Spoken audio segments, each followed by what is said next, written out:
I'm Kirk Harnack. On This Week in Radio Tech, I'm joined by Chris Tarr, Tom Ray, and Chris Tobin. And we talk about a resurgence in radio listening, interactivity for radio audiences, and an HD radio tip.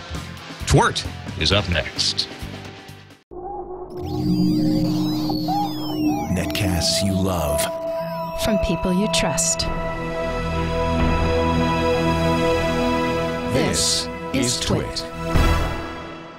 Bandwidth for This Week in Radio Tech is brought to you by Cachefly at CACHEFLY.com.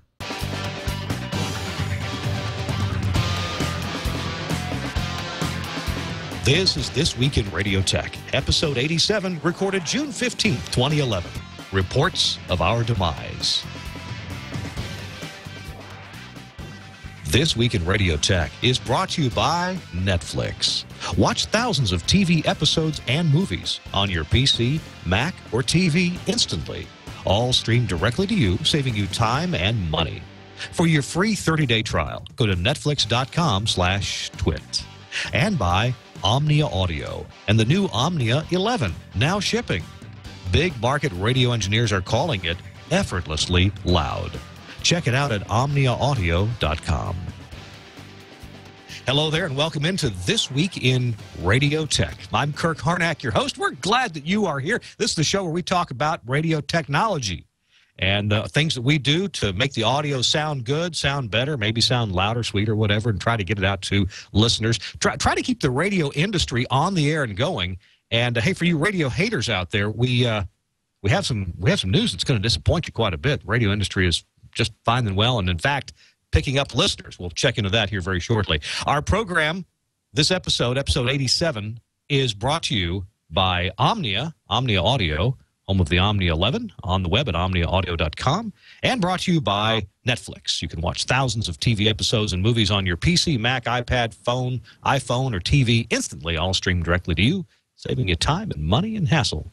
For your 30-day trial, free 30-day trial, go to netflix.com/twit. Joining me, as usual, the rest of the four horsemen. First of all, from Mukwonago, Wisconsin, let's start it out with Christopher Tarr. Hey, Geek Jedi.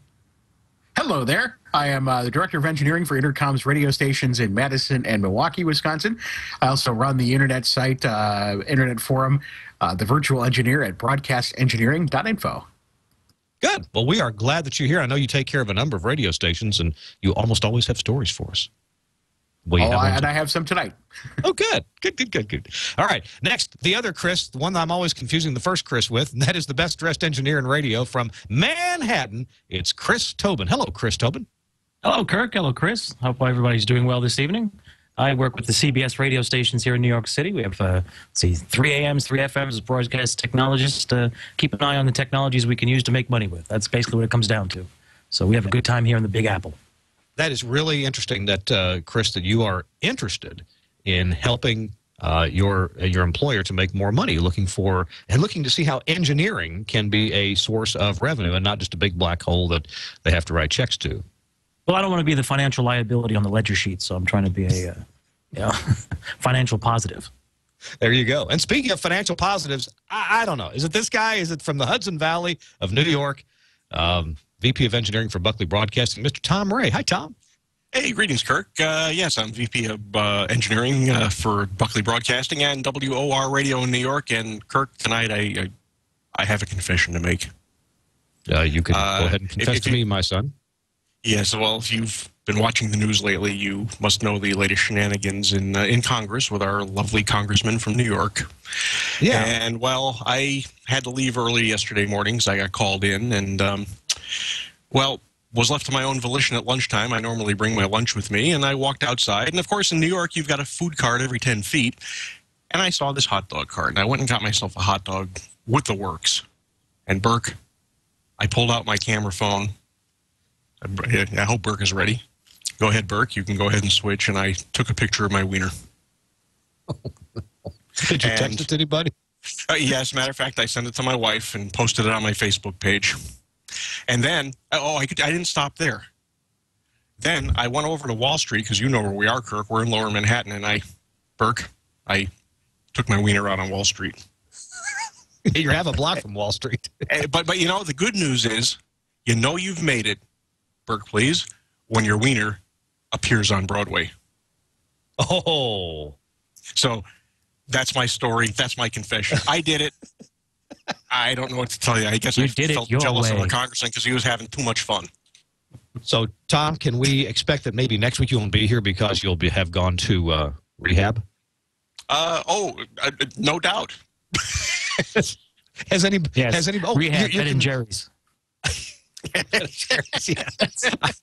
Let me guess, Tom. Your constituency wants you to stay. Yeah, well, the dog thinks I'm pretty cool, so don't know what to tell you. but it's been cool. What's been really cool is the headlines on the New York Post this week. The other day, they came out with Wiener says he'll stick it out. And yesterday they had a poll on if Wiener came up and challenged Obama to the presidency. And, of course, the headline was Obama beats Wiener. You got to love the Post. You just got to love the New York Post. There have been plenty of headlines even on CNN and other mainstream media outlets. Pressure increases on Wiener, things like that. This guy's got the perfect name. And what he did, oh, my God. All right. I feel like we should be ringing a bell here going, hey, it's the morning zoo. Yeah. Well, we should. Come on, let's go. Everybody. I'm ready. 8:10, 10 after 8:50 in front of 9. Maybe we need to make the show more fun. What do you think? You think we should have sound effects and all that kind of stuff, or just get right to the stuff? All I can say is that it started with Tom's wiener and went all downhill from there. Yeah, there you go. What time did we lose control of the show? Hey, here's a subject. Let's jump right into it about this idea of putting an FM chip in cell phones. And I think probably most of us are of the opinion that, look, leave it up to the marketplace. I mean, if you want a FM chip in your cell phone, great. If you don't mandate this. This is not something that Congress needs to tell cell phone manufacturers that they've got to put an FM chip in there. Leave it up. If people want to buy it, and because you can buy them right now. Well, a headline in Radio Ink, and this is the online version. Radio Ink. That's INK. RadioInk.com. The headline is the cell phone FM chip. Intel just joined our team. The plan to get cell phone providers to open up to the idea of happily promoting FM radio chips in phones just took a positive turn for the radio industry. Two stumbling blocks radio has run into are the high cost of the chip, as well as the fact that the carriers could really care less about the FM chip. Well, a company called Scyport, they develop HD radio chips. They were just purchased by Intel, which gives the FM chip movement some real clout now. And they've developed a chip that costs, in quantity, $2, which I still think is pretty expensive for a chip in quantity. It's a price that radio executives hope convinces the carriers to let radio in. There are FM chips there now, but this is an HD chipset. So, okay. So, guys, let me pass it around. The guys at Radio Inc., and this would be Eric Rhodes, the publisher and CEO of Radio Inc. He interviewed Dr. David Ralston, senior director at Intel's Digital Radio Group, and asked him some questions, like he gives some background on the chip for HD radio, what do you think is going to come of this? Let's pass it off to Mr. HD Radio in New York, and I guess there's both two of you. Let's go to Chris Tobin first. You got a bunch of stations doing HD radio there. What's your opinion on this? Okay, one, you're right. Government shouldn't be mandating how the free open market operates. Two, the marketplace should decide, and has in many cases done in many industries. Three, let's get this straight. Intel buys a company that makes chips for an industry looking to push a product. So that would mean I have the chance to make money because I've got an inside track. Just thinking out loud. So okay. Where do we go with that? HD radio, again, the cost to get into the game is higher than the returns on the investment, and yet nobody seems to talk about what to do. All they keep saying is that if you don't do it, free radio as we know it will die. And I'm still of the mindset, unless you have a widget people want, you deserve to die or, fall off the marketplace. Maybe I'm mistaken, but if you check those app stores of all of those phones that are out there, The ones surviving are the ones creating more widgets, no pun intended, but it's true, and are doing very well. So, you know, and you're right, the FM chip in a cell phone, I watch people walking around the streets of Manhattan, and I'm sure Tom would agree, and down in his neighborhood, there's even more folks on the street near Wall Street. I don't see many people using their cell phones with earbuds for FM radio reception. And the ones I do see using the earbuds, it's pretty much music they've put on their phone. And let's be honest, if you can hear it on your homemade music list, why would you bother trying to receive it on a station that gives you commercial interference? Well, I'll challenge that a little bit. I think there's been a bit of a resurgence going back to radio because people have gotten tired of the 300 or 30 or 3,000 songs that they have on their iDevice. And I got to tell you, I've got 7,000 songs on my iPod, and I don't listen to them all the time. I listen to radio sometimes, not just because I'm a rooter for radio. Sometimes I'm tired of my same playlist of, okay, 700 of my favorite songs. Right. So you have that audience that comes back just to sample what's going on, so something different. It's not an ecosystem that's going to support what you want going on. Because our folks, I mean, I got staff members that are definitely of the age that should be looking to radio for something in their lifestyle, and so far 9 out of 10 don't even bother. We've got audiences. But here's the thing: those chips aren't on the phones yet, so of course you're not seeing people walking around the streets with their earbuds plugged in. Now, I agree that it shouldn't be mandated. However, I think it's a pretty popular feature. If you look at the accessories available for the iPhone, many of those accessories are related around FM radio plugins. A great example of some of the things that are going on right now. I have an Android phone, and I go to there's an Android site for development and software development, and the particular phone I have has an FM chip that isn't enabled. And the holy grail that these people are talking about is getting the FM receiver to work in this phone. People want to have it. So I think there's a demand there. It's just that it hasn't been realized, or the cost, the barrier to get it done has been high enough where it wasn't worth it. But I think it's kind of weird to say now that there's really not a demand. Well, it's because it's not in the phone. I think once it's in the phone, that the usage will pick up a little bit.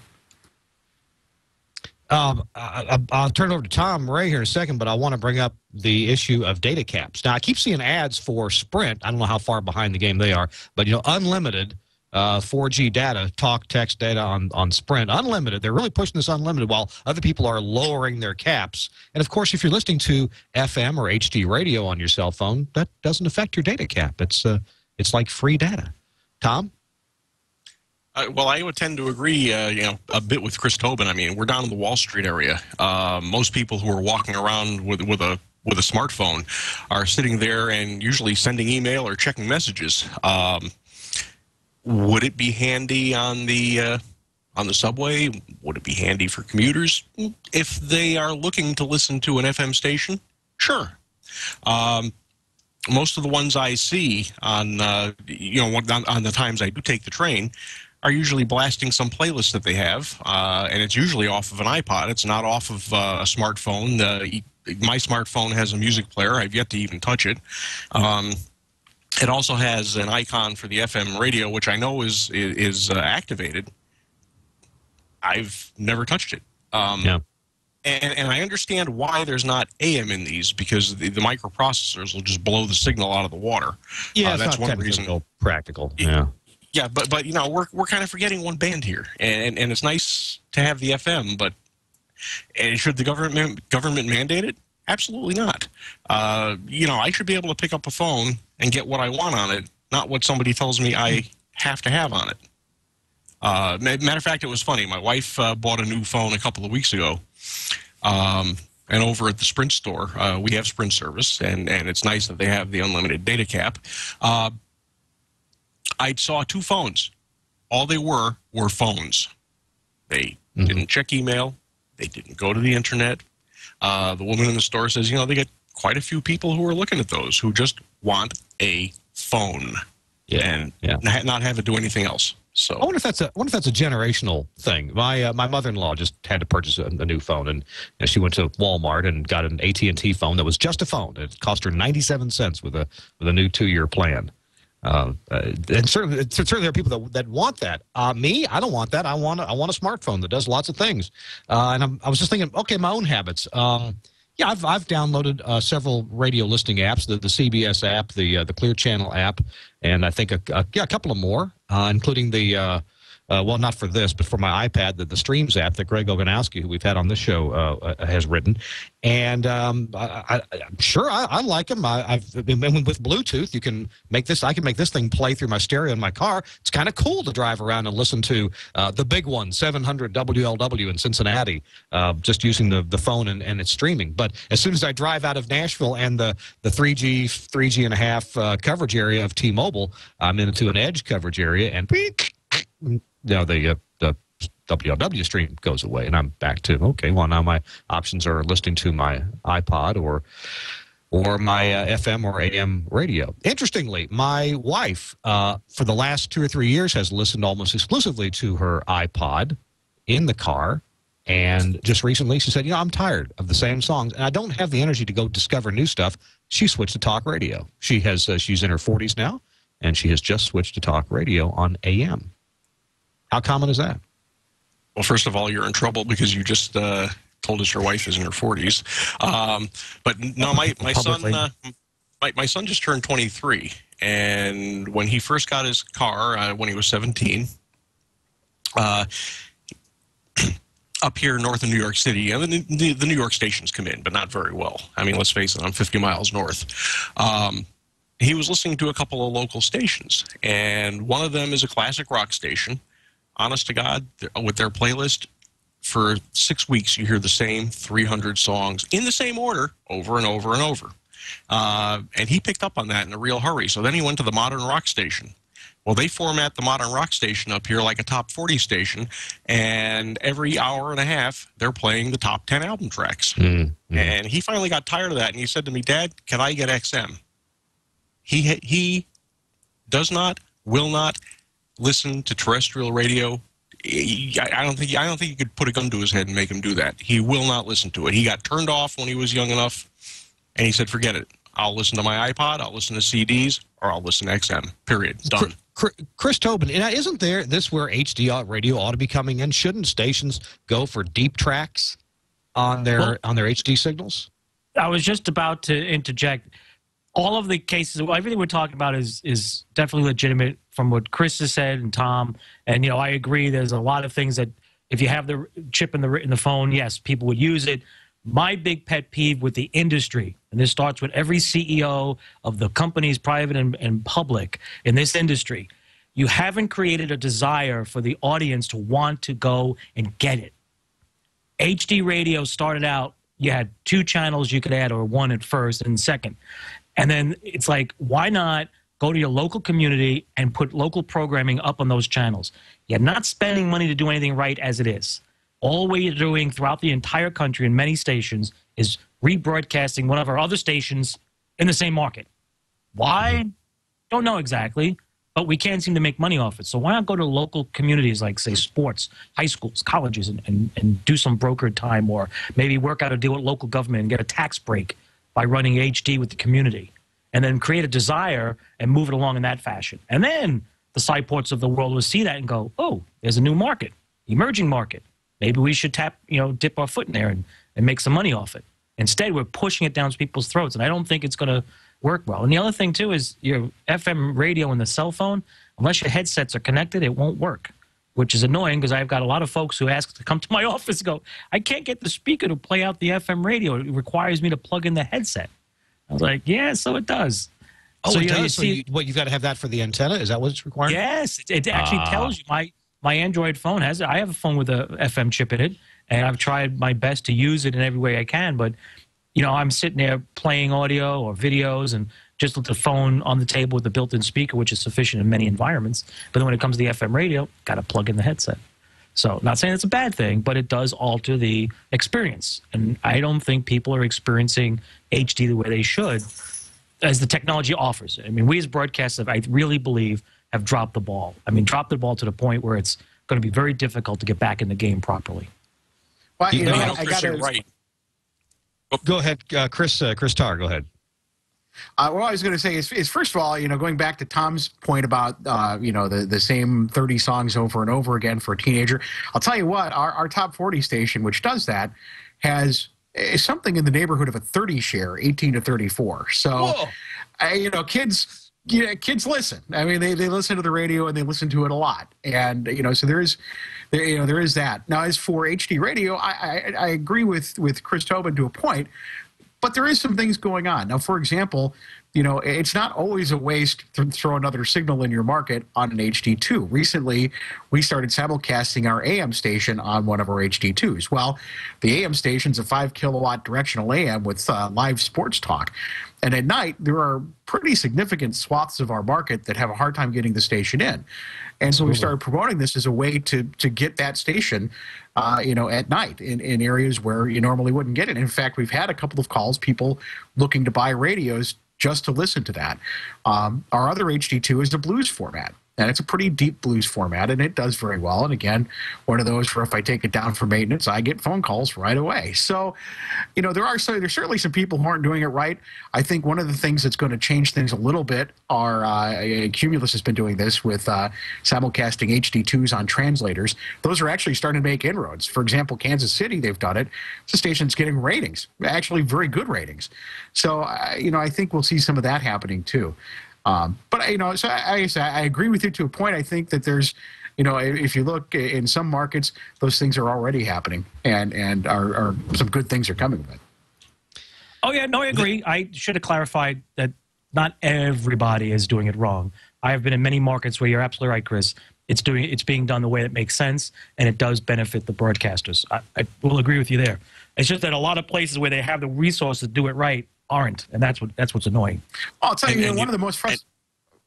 Oh no, I was going to say both of you are right. I mean, if the station has something to offer, and to your point, Chris Tarr, our station in Hartford, we added the AM on the HD3 channel, which more than quadrupled the coverage, because west of the city of Hartford, we have zero signal at night. We pull it in. We announced it. We put it on the air.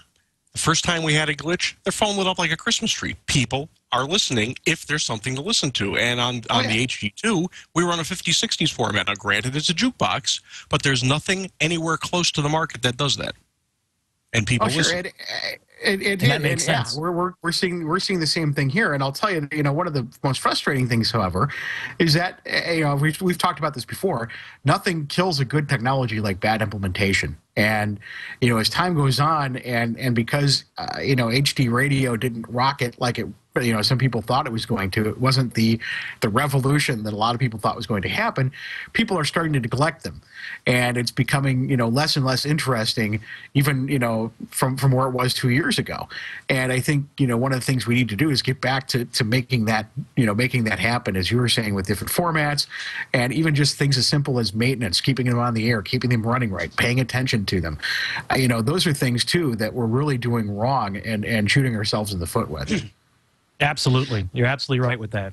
I've seen that in a lot of places, and I've talked to folks that are finding more and more it's difficult for them to get the support they need to maintain it because of the attitude.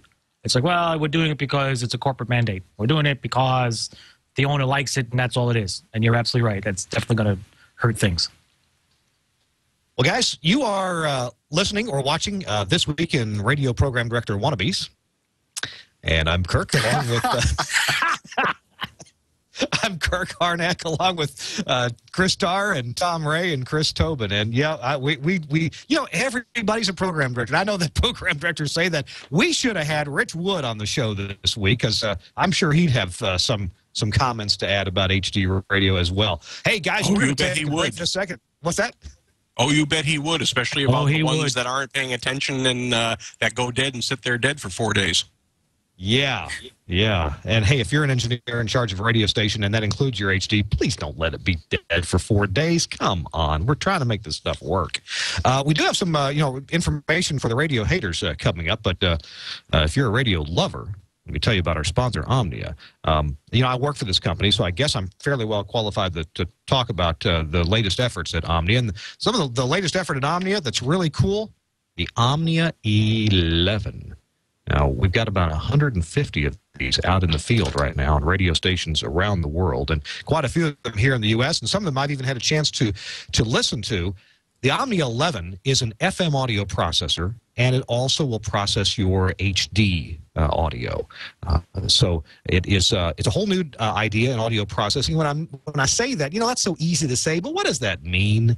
What does that really mean? Well, I'll tell you what, the R&D team, including Frank Foti and Corny Gould, both of whom have been on this show, and also Rob Dye, with some help from the tech support guru, Mark Manolio, have really worked on the algorithms that process the audio in the Omnia 11. And the Omnia 11, one of its big secrets is the incredibly low intermod distortion that it produces when it processes the audio. In fact, the intermod levels are so low that a lot of folks say, well, that doesn't sound like it's processed anymore. I can tell that it jumps off the dial. I can tell that voices are clear. I can tell that that song almost sounds like it's remixed. I'm hearing things I hadn't heard before, little detail that I hadn't heard before. And the reason is because it's not lost in intermod distortion as traditional processing is always done. Some features of the Omnia 11, chameleon audio processing. That enables the Omnia 11 to handle rapidly changing types, hyper-compressed music to normal music to voice. It has an ultra multi-band limiter system that's self-adjusting attack and release functions that guarantee crystal clear music and voice. Also, there's a bass management system that is just unbelievable. This thing will, if you got bass in this audio, it will just absolutely rock you, shake you up. It's just incredible and so clean. The ultra low IMD distortion controlled clipping system is really the secret to how this thing can stand out on the dial and sound so crystal clear. It's not like it's trying to be loud. In fact, the very first engineer in the U.S. to ever try an Omnia 11 on the air, his very first comment hearing it on the air was, wow, it sounds effortlessly loud. Sounds loud without trying to sound like it's trying to be loud. Also, it has an extra wide touchscreen. You can control everything right on the front panel. It looks cool and stays cool. That is, there's no fan involved. It has large heat sinks all the way around it that keep it cool. It has this really cool system of, you see the sides there, the left and the right sides? Those are handles that actually snap out into place that let you carry and more easily install the processor in your rack. And then with a little hidden switch on the back of those handles, they snap right back in place, covering the screws, and they really, really look good. I'm going to toss another picture up here on my camera, and this is, I'm sorry to do this to you. We're going to have this brochure online here pretty soon. Look at all the options for audio inputs and outputs on the Omnia 11. Of course, you got analog in, AES in, live wire in, and then for outputs, you've got composite 1 and 2 for 2 different transmitters. You've got an analog output that can be FM or HD audio, either way processed there. Basically, it's got a patch bay built into it. There's 2 AES outputs for FM or HD processed audio.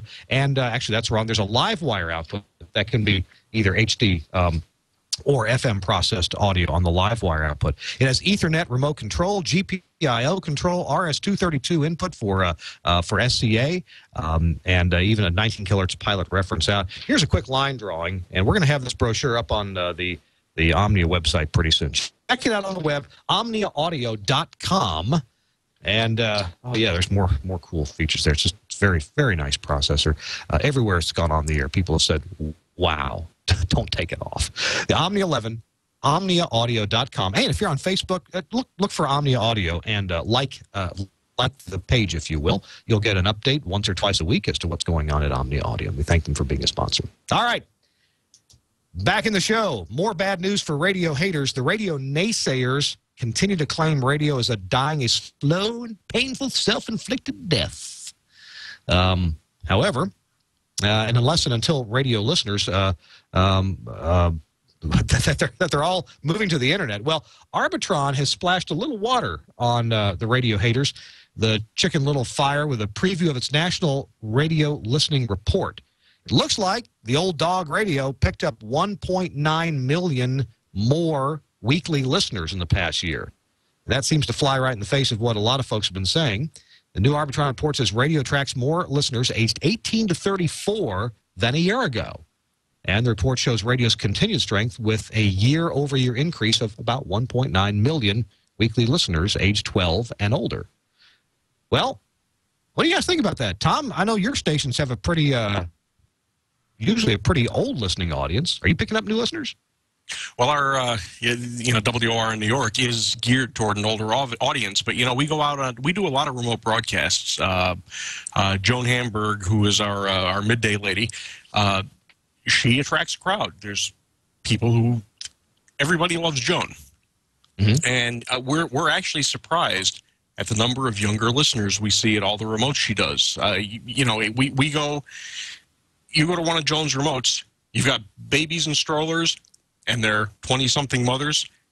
You've got 70-year-old people who show up, but we're seeing more and more young people show up. And, with the addition of certain hosts on the air, we've got Mike Gallagher now. Lordy, I'm pulling a blank. Lou Dobbs in the afternoon. Savage? No? Oh, no, yeah, we have Michael Savage at night.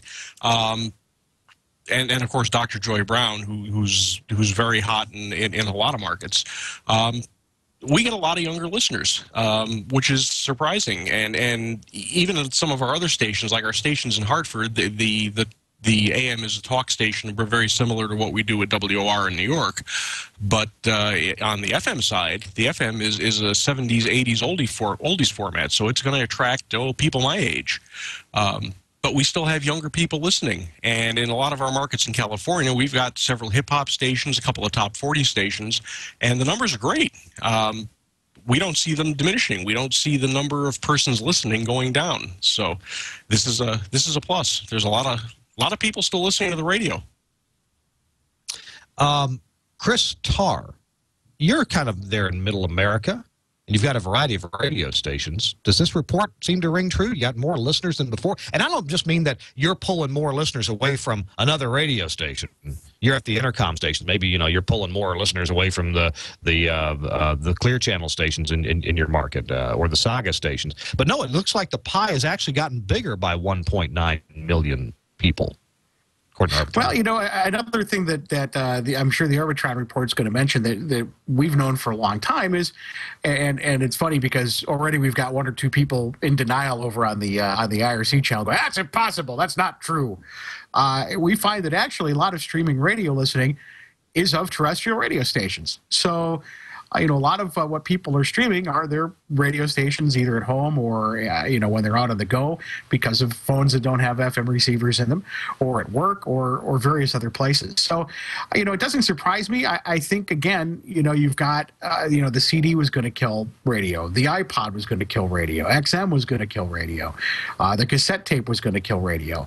I think that, obviously we can't be blind to these things, but I think that there's always been kind of this division.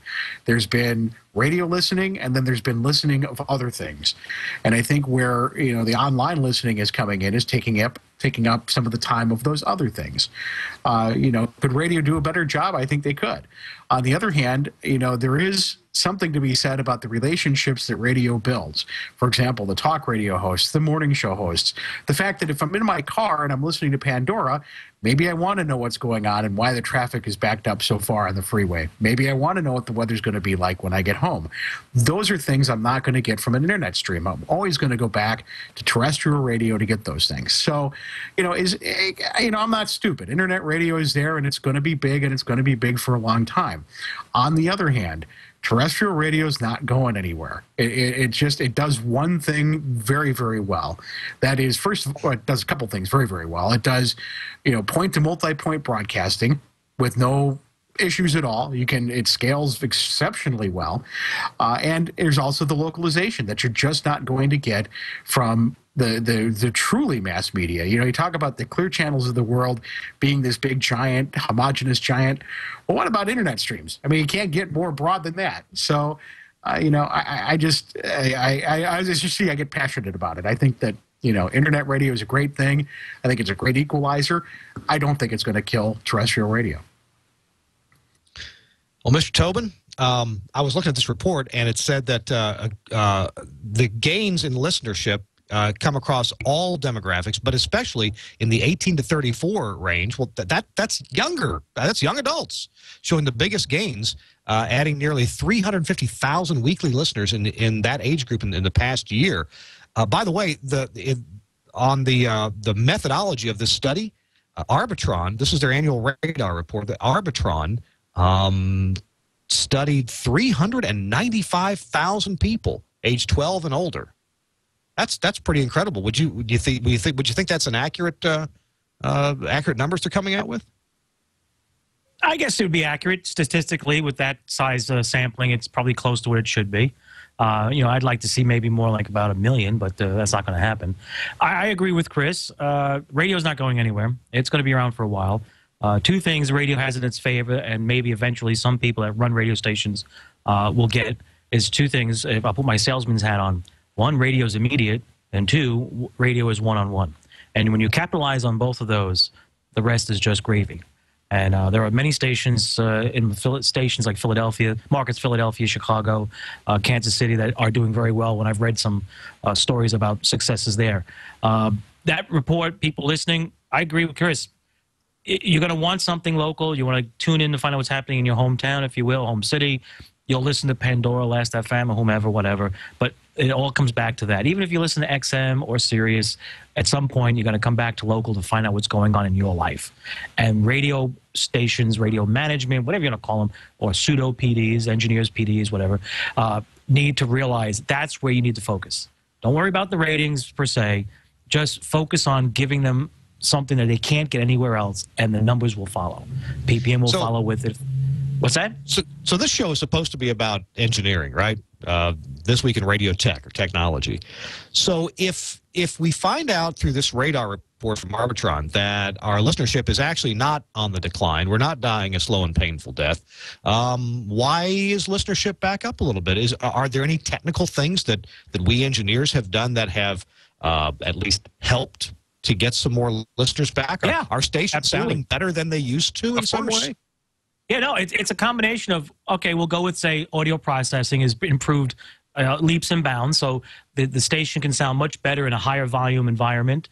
Also, the technologies we've deployed to put the radio stations in places where they weren't before. And as Tom pointed out, his talk formats, they go on the road. They do outside broadcasts. Well, years ago, doing outside broadcasts had some limitations, so you didn't do as often as you'd like, or maybe in the most profitable listener locations. Okay. Nowadays, you can do so much with more.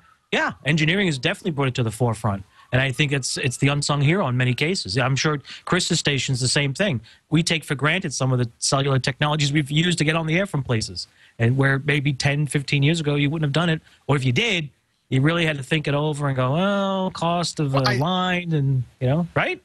I think one of the biggest things, and you've mentioned this before, Chris, that that we've started to do a lot of is video production. Yes. We have YouTube videos that are getting 6-figure hits, and a lot of that is, again, building relationships with listeners, and that's a whole new technology that radio didn't have 10 years ago. I mean, we have fairly high-end video equipment that we're using to make these productions. So absolutely, technology and the things that we do can certainly help engage your audience and get those numbers up. Yeah, the internet has helped a big deal. With your station website, with email, where people can now contact the person they listen to directly. They don't have to call in when the guy's on the air and hope they get put on the air with them. They can send them a note. They can message them back and forth while they're on the air. They can see what the person is. With webcams, they can see what's going on in the studio. Yeah. And there's a whole, it opens up a whole new realm. But to get back to what Chris was saying before, he talked about audio processing as helping, enhance the experience. The newer transmitters are a lot more transparent than in the old days. The newer radios are, let's face it, a digital radio is a heck of a lot easier to operate than the slide rule tuning that we had when, we were still listening to radios. So, real play. There's a lot of reasons to grab it and listen, and there's a lot more enhancement between video and internet and there's a lot of stuff going on. Well, yeah, we've, what was it, last year? Yeah, last year we had an afternoon host on one of our FM stations, a host by the name of Tic Tac, came to me in engineering and said, hey, we're going to do this charity event. It's a week-long thing, and I want to be able to do video And as we're collecting, it's a Toys for Tots broadcast. And I want to be able to do a video piece as well as walk around with a wireless mic and just have interactions. Can we do that? What do you think? And I'm like, yeah, we'll figure something out. And, you know, I came up with a little portable laptop with a webcam on a pole and a battery pack, and we went with it for Skype and relayed it back to the bus that we were using as the staging area. But it created a whole new dimension and a dynamic, if you will. And it was wild, the fact that the results we got on the website, the conversations it sparked, it's just opened up a lot more. And we did the same thing in the studios. At one point, we decided, okay, let's try a studio cam and see what happens and what kind of interaction it has. And I'm pretty sure the programming folks saw a spike in the PPM and other elements they use for, you know, analyzing the performance of the audience.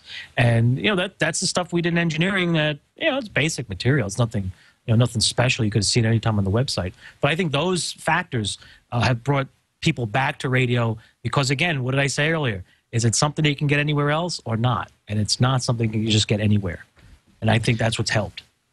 Chris Tarr, you appear to be in the chat room talking about some interactive text messaging for control room. And actually, I had this idea like 2 years ago, and I've not been able to take it any farther. Although I think that one of the Telos partners, Broadcast Bionics in the UK, has been involved with some applications for broadcasters where it's kind of like, you know, it's an app that lets you listen to a station and interact with the personality on the air, whether it's a talk show or a music-based show. You can chat with that personality, and maybe you have an app where you chat with other users who are listening to the same station. You know, tell me about what your stations are doing in terms of user listener interaction.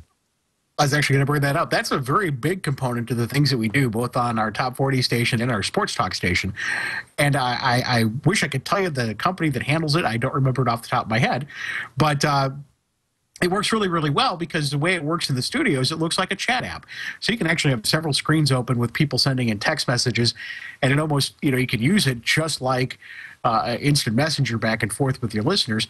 Plus, then of course we have the short codes and you can sign up for text messages on things like concert information, ticket information, sports scores, all those sorts of things. You know, obviously it's good marketing as well, but it really builds up a relationship with the people listening to the radio. And we do in-app texting. So you can have our app open. One of the interesting things we're doing with one of our apps for one of our stations, which is custom for just that station, is we have PopUp Trivia that pops up during songs. So as a song's playing, you can see PopUp Trivia about the song or the artist. You know, it's things like that where we're using technology to really not just, you know, be kind of another extension of a radio station, but really engage the audience in ways that, again, you know, people go, well, terrestrial radio is dead. I don't see Pandora doing a lot of the stuff that we're doing. Absolutely right. Absolutely. I don't think Pandora or radio.com, all the other stuff and iHeartRadio is going to kill terrestrial radio itself or, you know, mass, exodus. I really think we're actually at a crossroads of seeing improvement. I think people are going to start looking back to their local needs and say, hey, what do I find? Even television seeing an influx. I mean, local TV news stations have, you know, since Oprah Winfrey's left the landscape, they've shifted some programming. And I think a half a dozen, if not a dozen, TV stations across the country have now introduced more local news product in the time slots. So, you know, there has to be something there. And, you know, those audiences are either coming back or they've been there and now they're offering something they can use. One thing that's pointing out a couple of the TV stations in New York have done, you know, talking about television.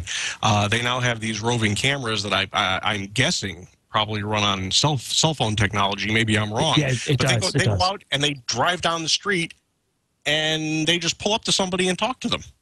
You know, they did this during the snowstorm, the recent tornadoes in Springfield, Massachusetts. The stations were doing that. It adds a whole new dimension to the news story. It's video for radio. That's what it is.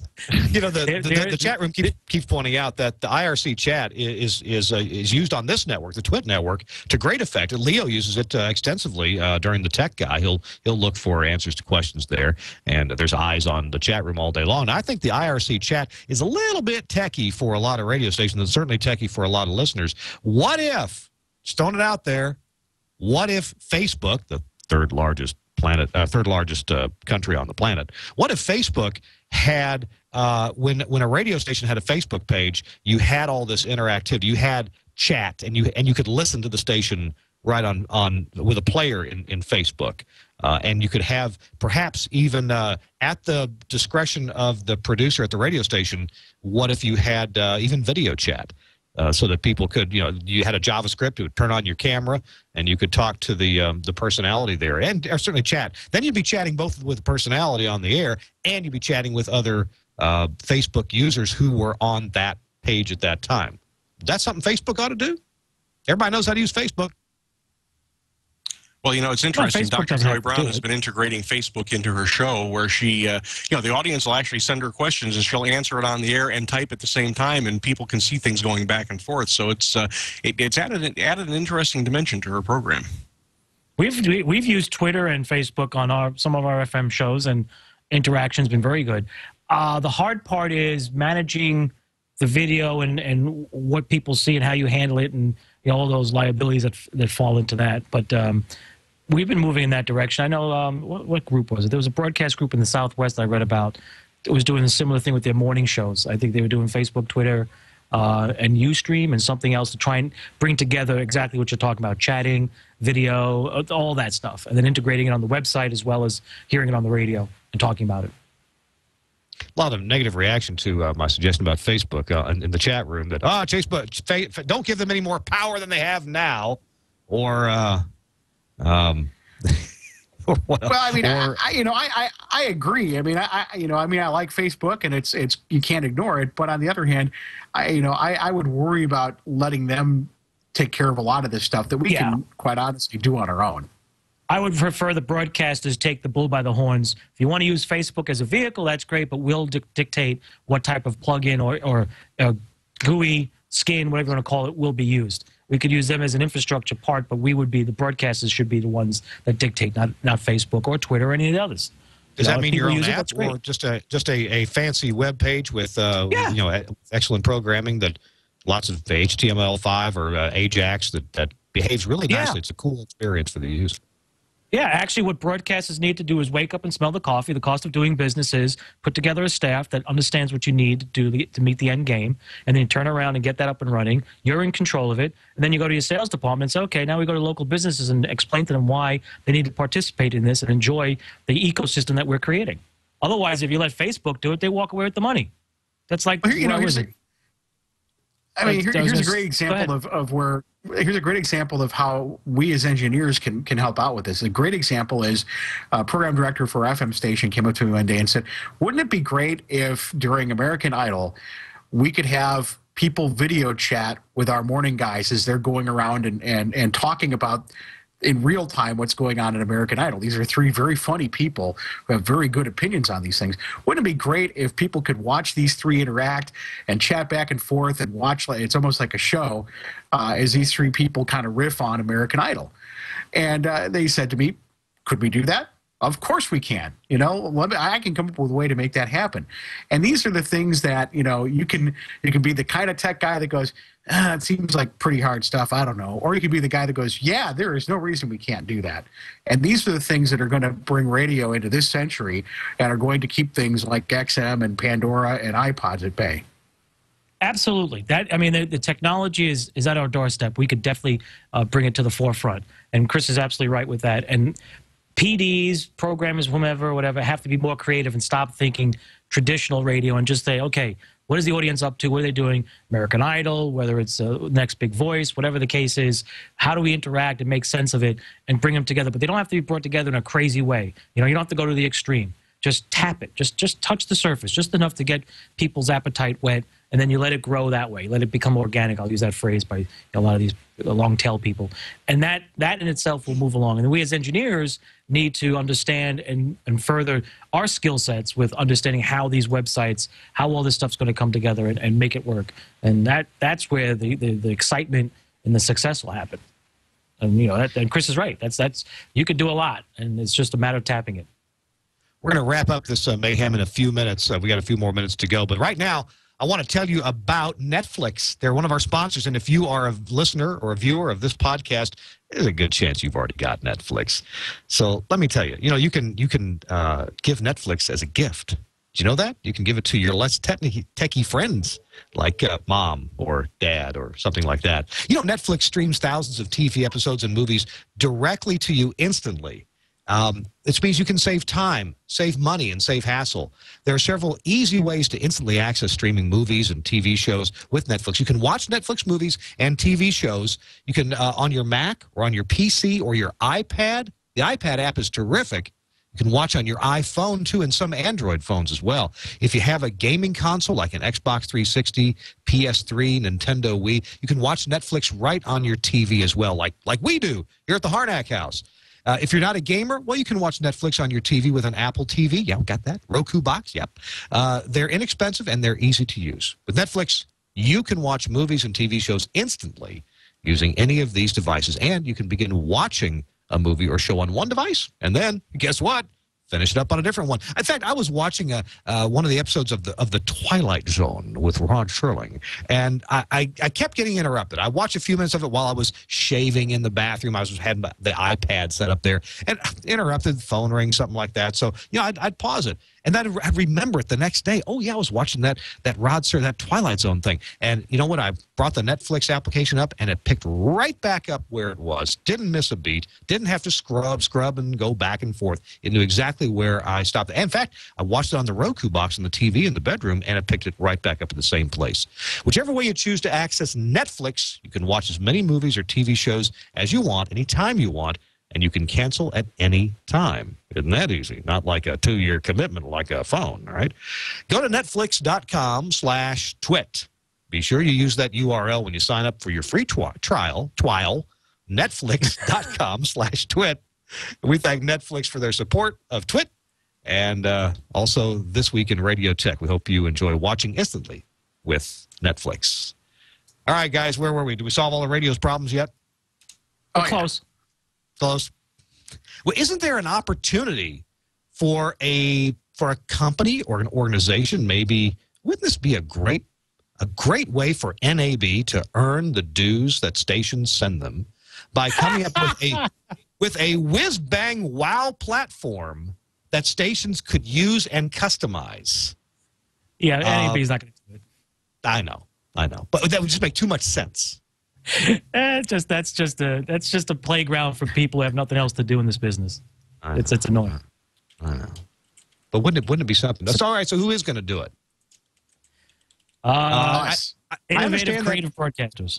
I understand that in the UK that the BBC has a radio app, and I thought I may have installed it. You're not supposed to use it outside the UK, but they have an app that does some of the things we've been talking about. It lets, of course, you choose your BBC station, and choose any radio station with like 2 clicks instead of 1 click in the UK, and have textual back and forth with producers of the shows if they're paying attention to that or allowing that, and perhaps there's even chat with other listeners, other people partaking of that show that you're listening to.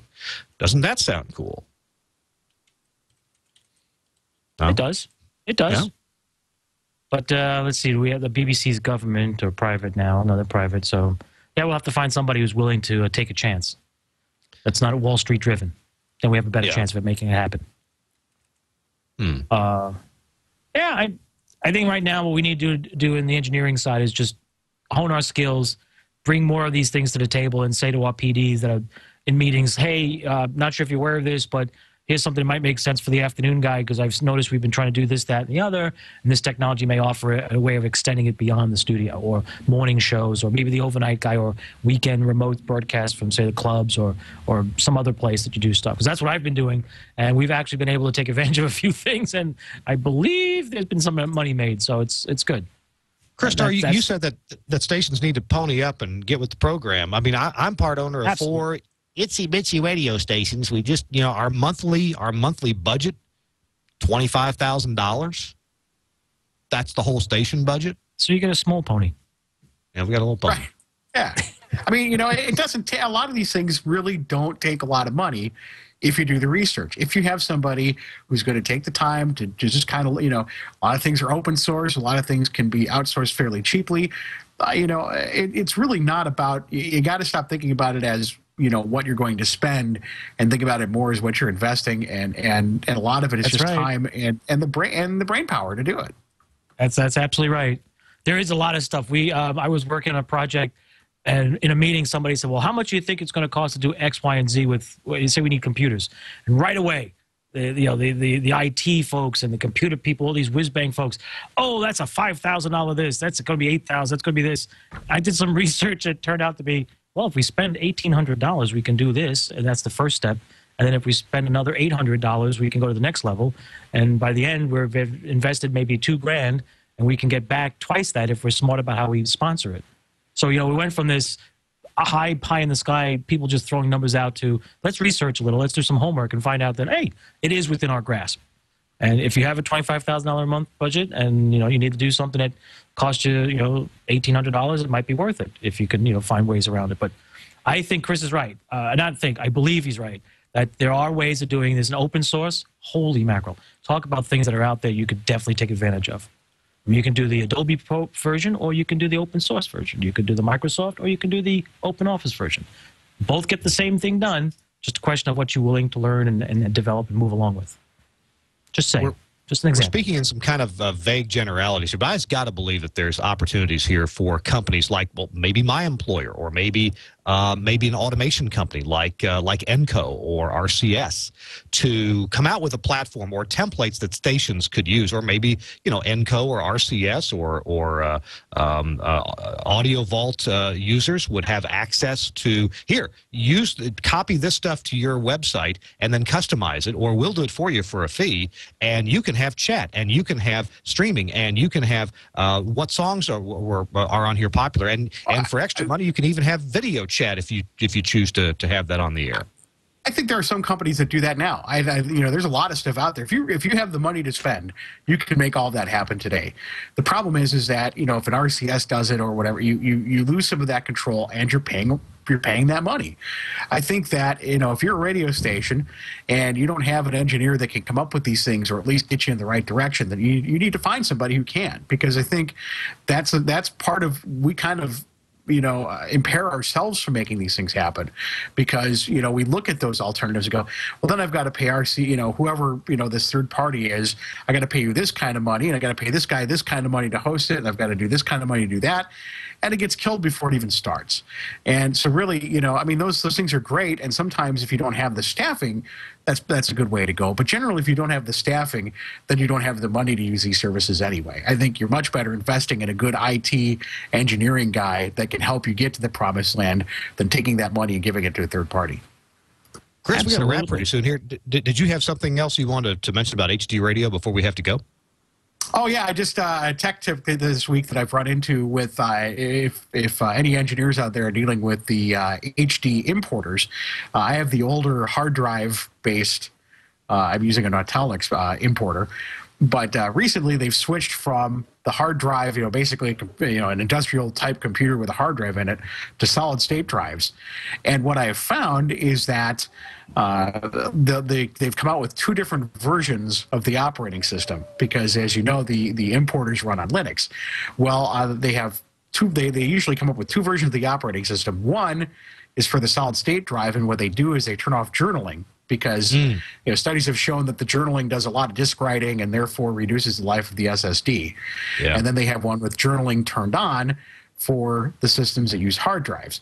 Be very careful to make sure you get the right one, especially, as I've learned, I have an older one with a hard drive on it, and it locked up. And I actually had the non-journaling version on there, and it died. I had to reload this operating system on it and reprogram it, which isn't a huge thing. It takes about 40 minutes. But just a tip out there when you're doing your upgrades to your HD importers, to make sure that you get one that's appropriate. Either, and a lot of times they'll say for systems with a UPS is how they kind of sometimes how they how they market that, because if your system's on a UPS, it'll never shut down. But if you have an old computer, it will lock up. So just something to keep an eye on, and know that now with the SSD drives, they've come up with two different versions of the importer software. As we move along in technology, we'll always have things to remember and find out things the hard way. There's just no way around it, is there? Gotta go reboot my transmitter. That's right. That's right. Hey, Tom Ray, I'm sorry. I think we've maybe cut you off from a word or two getting in. What's your last word? I'm just sitting here enjoying it. Yeah, no, last word, radio's not dead. We're still very much alive and plugging away every day. Just trying to make it work. I'm encouraged now if radio commercial sales will just catch up with the increase in listenership. Gentlemen, we got to run. Thank you very much for being with us. Tom Ray from the Hudson Valley of New York. Appreciate you being here. You bet, Kirk. I appreciate being here and look forward to next week. Chris Tobin, the best-dressed engineer in radio from Manhattan with the CBS stations. Thank you for being here. Oh, you're welcome. Anytime. I had a good time. It was fun. And the Geek Jedi from Mukwonago, Wisconsin. It's Chris Tarr. Thanks for having me. All right. Good to be had.